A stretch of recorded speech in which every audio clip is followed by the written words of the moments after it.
Hey everyone, so today I'm going to talk about the 5 things that I would change if I was going to redo my kitchen. So maybe you're working on your own kitchen, trying to figure it out, design it, and take these things into consideration. They might help you out and they might make your kitchen an even better space than it already will be. So with that, let's get into the video.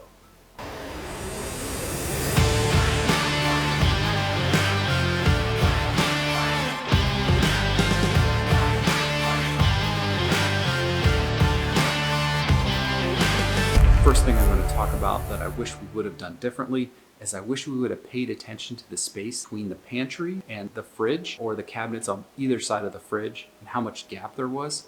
Because if I have the fridge open, I can't open my pantry and vice versa. If I would have just done something as simple as like maybe 1.5 inch, 2-inch gap between the cabinet and the fridge, then I wouldn't have that problem of having both open at the same time, which is, I can't do it. It's not fun when you've got multiple people in your house trying to get in the fridge and in the pantry, and you have to wait for the other person to close the other door. I know it's something small to complain about, but it's actually slows us down a lot in the kitchen. I think it'd be really great if we just put just a little bit of space between the pantry door and the fridge door and the cabinet on the other side, same thing. How I would fix that, I would probably lay a 2x4 flat in between the two cabinets where you're gonna mount to it on both sides. And then I put a whiteboard on the front. It would give you that clearance you need to open both doors at the same time. That's number 1. Number 2 is the corner cabinet right there.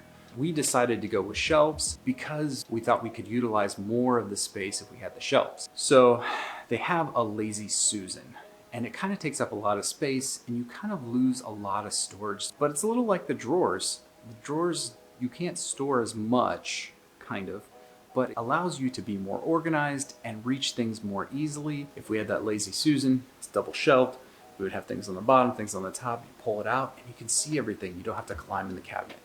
So I would really go for the Lazy Susan in the corner cabinet.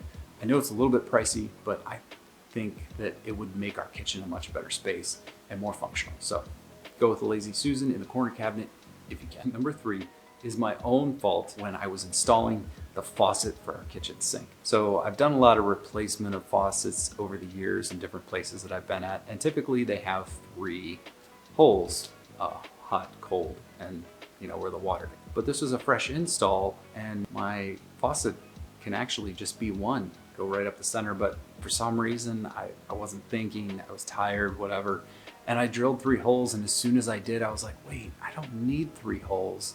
The water goes right through the center and the hot and cold is controlled on that main faucet. So I could have gone without the 3 holes, the plate.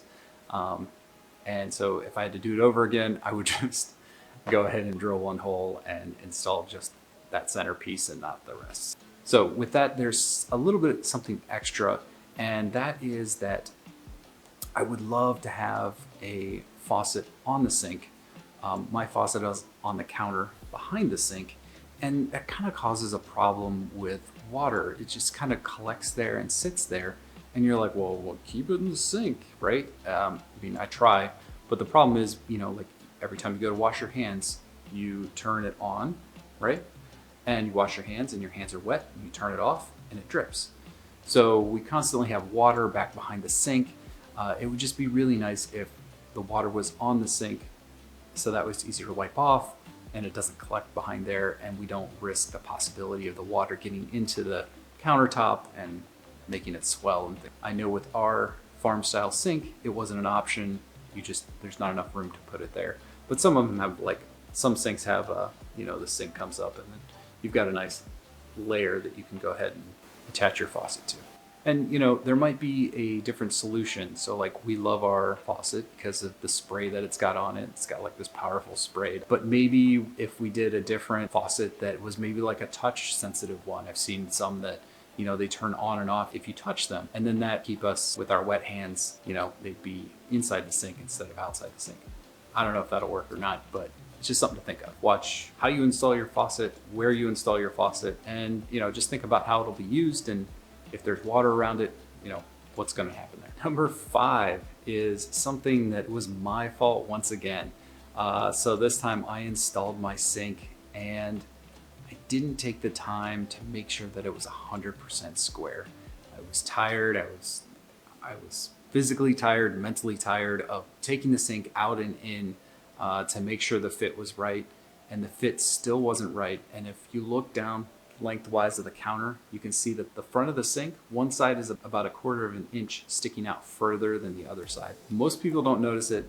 I notice it, but there it is. If you're doing your own kitchen, take your time, measure, remeasure, make sure you install it properly.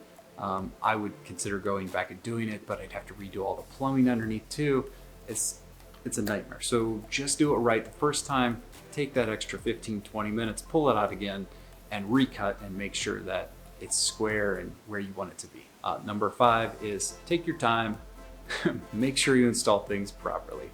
Even if you're super tired, physically tired, take a break, come back and do it again. Number 5 is the flat top back there. I love the looks of the electric flat top, but as far as functionality and cooking, it's not great. I mean, like, I'm sure most of you know, gas stove is just so much better. The heat's immediate. You know, your pans don't get hot and then like they get too hot and you start burning things. And there's less control. So like if you overheat a pan, it takes longer for it to cool off, and during that time you could burn something. But if you had a gas stove, you could turn it down and it would cool off faster. It's just better control when you're cooking. Maybe we would have gone with a gas surface top. Yeah, it doesn't look as nice because it sticks up, but maybe it would have been better. It's kind of one of those things where it really depends on what you prefer. We kind of prefer the use of the gas stove, but the looks of the electric. And at the time, installing the electric was just easier. Something to consider, gas over electric. You gotta run electric or you gotta run gas. That wraps it up for things that I would have changed with my kitchen. I hope it helps you when you're designing your kitchen and, you know, help you avoid the mistakes that I made, and maybe just, you know, you can come up with better solutions for your problems or for your kitchen, and it just becomes more functional and more usable. So I just hope that I can help you out. If you found any of this helpful, please give me a like, please subscribe. I know most of you that watch my videos are not subscribed. Please, please, please give me a subscribe. That's it. Until next time, see ya.